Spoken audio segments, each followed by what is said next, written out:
Iya, pemirsa, ada apa di balik sengketa Pilkada Tolikara? Dan saat ini saya sudah bersama dengan Dirjen Otonomi Daerah Kementerian Dalam Negeri, Pak Sumarsono. Pak Sony, apa kabar? Iya, alhamdulillah baik, Ayu. Iya, terima kasih sudah bergabung bersama kami di Ada Berita Petang. Pak Sony, ini kan sebenarnya masa dari Barisan Merah Putih ya, menamakan dirinya Barisan Merah Putih. Barisan Merah Putih Tolikara. Barisan Merah Putih Tolikara sudah selama 2 bulan ada di sekitar Kementerian Dalam Negeri. Lalu kemudian ini pecah begitu, terjadi pengerusakan. Sebenarnya ada apa, Pak Sony? Sebenarnya ini adalah efek dari proses pilkada serentak yang belum tuntas. Kenapa dikatakan efek? Karena ini kelanjutan dari pilkada serentak di Kabupaten Tolikara yang dilaksanakan 15 Februari 2016 yang lalu. Kemudian berujung pada proses sengketa. Dari proses sengketa ini, kemudian di MK yang ada 3 pasangan calon, saya sebut 2 saja dulu. Pasangan nomor 1 si Usman, dan pasangan yang kedua adalah ini John Tibo ini.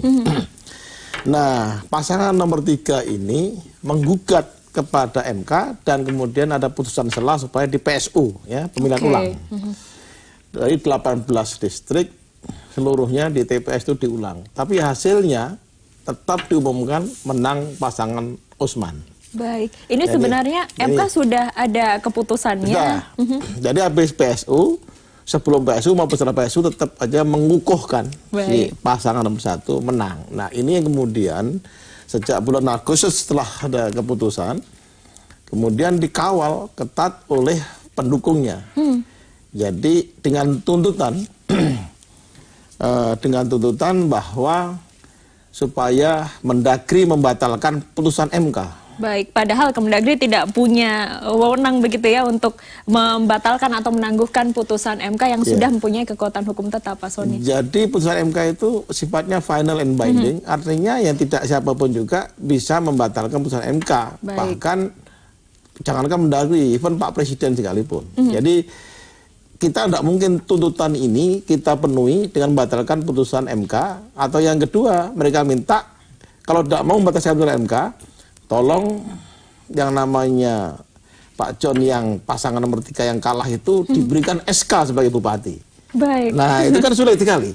Dia menangkan Usman dengan suara 53%, sementara John Tibo hanya 40%, tapi SK diminta untuk memenangkan, untuk dibuat untuk si John Tibo. Baik, ketika itu tidak bisa terlaksana, akhirnya terjadi pengerusakan kantor Kemendagri? Nah, prosesnya adalah mereka selama 2 bulan itu sudah menyusup ke Kemendagri dengan menyamar sebagai tamu semula. Setelah beberapa kali kita terima.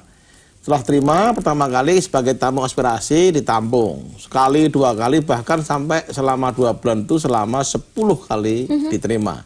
Mulai dari level Menteri 2 kali, Direktorat Jenderal sampai ke level Humas, semua total 10 kali. Untuk memberikan ruang bahwa Kementerian Dalam Negeri itu open sebagai kantor, rumahnya rakyat gitu ya. Siapapun juga yang masuk dengan etikat baik konsultasi, kami layani dengan sebuah unit layanan umum. Di situ ada unit layanan administrasi namanya ULA. Bahkan di situ diberikan ruangan unjuk rasa. Jadi siapapun juga boleh, asalkan etikanya baik. Itulah kita terima 10 kali. Sehingga tidak benar kalau ada yang mengatakan dialog dengan Mendagri macet, tidak. Forum kita sediakan. Di ujung yang kemarin, setelah berkali-kali mengintai, mereka juga melakukan sweeping terhadap orang-orang Papua dari kelompok lawan yang masuk ke Mendagri. Tidak boleh masuk? Tidak boleh masuk. Untuk ngambil SK ya, yang dibuat Mendagri untuk pemenang. SK-nya sekarang masih ada di Kemendagri atau sudah diambil? SK-nya sudah diambil oleh Gubernur Papua untuk siap dilantik. Ya. Minggu depan atau apa sudah diambil, posisinya sudah tidak lagi di Kementerian Dalam Negeri, tapi mereka sweeping gitu ya. Pernah suatu saat ada Kepala Biro Pemerintahan Papua bersama kantor Pungbung Papua datang. Kemudian dikeroyok, dipukul oleh mereka, suruh keluar dari gedung Mendagri. Setiap ada orang Papua masuk dicurigai oleh mereka yang juga mengatasnamakan orang Tolikara. Mengatasnamakan Barisan Merah Putih di bawah pimpinan Wati Kagoya. Saya kira itu posisinya, sehingga kerusakan kemarin setelah kami siap, mereka datang pagi, setelah malamnya ketemu Pak Mendagri, dibilang besok pagi. Oke. Tapi karena pagi ada rapat di Polhukam dan seterusnya, kita baru bisa nerima jam 2. Kami sudah tunggu setengah jam, nggak datang juga. Mereka yang datang adalah pendemo yang laki-laki. Mereka nggak mau menemui karena komandannya tidak ada. Alkisah mereka tidak mau diterima oleh seorang dirjen, 2 orang dirjen, dan mereka minta supaya diterima oleh Menteri Dalam Negeri. Saya kira itu kemudian mereka ribut, rame, dan kemudian marah-marah, teriak-teriak. Ternyata sudah menyiapkan agenda kerusuhan itu, serangan ini sudah dari awal sebenarnya. Iya Pak Soni, kita akan lanjutkan perbincangan usai jeda. Dan pemirsa, belasan orang ditahan lantaran menyerbu dan membuat pengerusakan di kantor Kemendagri Rabu kemarin. Bagaimana perkembangan penyelidikannya? Kami kembali dengan laporan langsungnya usai jeda. Pemirsa, belasan orang ditahan lantaran menyerbu dan membuat perusakan di kantor Kemendagri Rabu kemarin. Bagaimana perkembangan penyelidikannya? Saat ini telah ada Ruth Maria Tiara di Mapolda Metro Jaya. Silahkan laporannya, Tiara.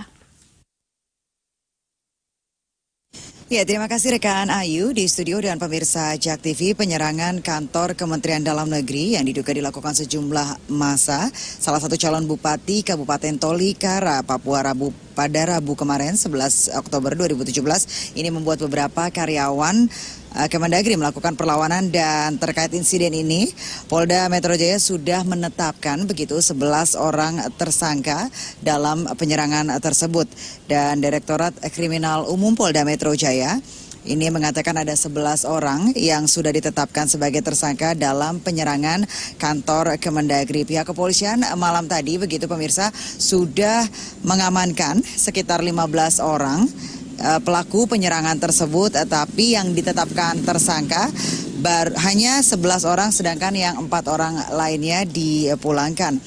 Dan pihak kepolisian juga memastikan motif dari pengerusakan ini dilakukan hanya spontanitas biasa saja karena banyaknya jumlah massa, dan ini karena massa juga kesal begitu sudah menunggu kepastian dari Kemendagri selama 2 bulan terkait tentang sengketa pilkada Tolikara.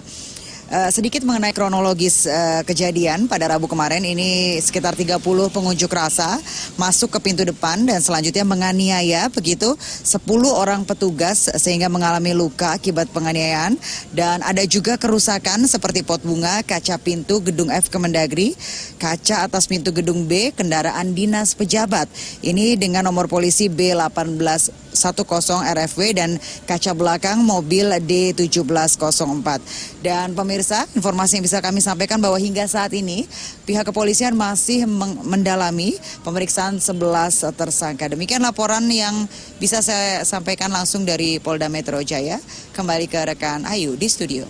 Terima kasih Ruth Maria Tiara, selamat bertugas kembali. Pak Soni, kita lanjutkan perbincangan. Ini kan baru 11 yang jadi tersangka, masih ada yang dicari begitu ya Pak. Kalau kita lihat, Tolikara bukan satu-satunya daerah di Papua yang mengalami atau melakukan sengketa pemilu kada. Apa catatan dari Kementerian Dalam Negeri? Memang ada dari segi jumlah tidak hanya Tolikara, tapi juga terjadi di Intan Jaya, ya sekarang masuk MK. Kemudian ada kasus lagi, tapi sudah selesai di Yapen. Ada juga kasus yang di PSU ya, termasuk di Jayapura, Kabupaten, Puncak Jaya dan seterusnya. Jadi sekarang ada yang belum dilantik, ya tinggal Yapen, Puncak Jaya, Tolikara, dan Jayapura. Nah, beberapa problem yang mengalami sengketa, termasuk setiap kali ada keonaran, kegaduhan itu, karena ini sebenarnya siap menang tapi tidak siap kalah. Padahal syarat sebuah demokrasi melalui metode pemilihan langsung khususnya, itu betul-betul harus secara mental disiapkan dalam kompetisi ini. Ya siap menang juga siap kalah. Jadi tidak hanya siap menang saja. Ini di Papua. Yang kedua juga di samping kontestasi yang siap menang siap kalah dari segi kompetitorsnya, tapi yang kedua masyarakat juga harus bisa berpartisipasi secara aktif dan cerdas. Jadi tidak mudah terpengaruh. 2 hal inilah yang menjadi persyaratan sebuah pilkada akan berlangsung dengan baik. Jadi catatan Kemendagri sepertinya perlu lakukan evaluasi. Apakah sistem pemilihan langsung ini tepat untuk di Papua yang umumnya terutama di Pegunungan Tengah masyarakatnya ya mohon maaf secara umum relatif masih rendah dari segi pendidikan. Mungkin ada metode yang pas untuk Papua tanpa harus mengurangi substansi nilai demokrasinya. strategi yang akan dilakukan oleh Kementerian Dalam Negeri, Pak Sony? Saya kira terkait dengan case Tolikara ini, kami juga menyadari sepenuhnya apapun mereka itu adalah warga negara Indonesia, juga saudara-saudara kita ya, saudara sebangsa dan setanah air. Kita akan melakukan perlakuan juga sama, melakukan juga pembinaan juga kepada mereka, termasuk pembinaan hukum. Baik. Kalaupun ada proses hukum itu namanya pembelajaran ya. Oleh karena itu yang pertama yang kita lakukan, proses hukum biarlah berjalan terus ya oleh pihak yang berwenang dalam ini kepolisian khususnya Polda Metro Jaya tetap berjalan. 11 tersangka telah ditetapkan, dari 30 sebenarnya 4 menjadi saksi dan yang 15 lari dan belum diketemukan, termasuk komandannya yang belum tidak tahu entah di mana, belum juga ikut bagian dari 11 tadi.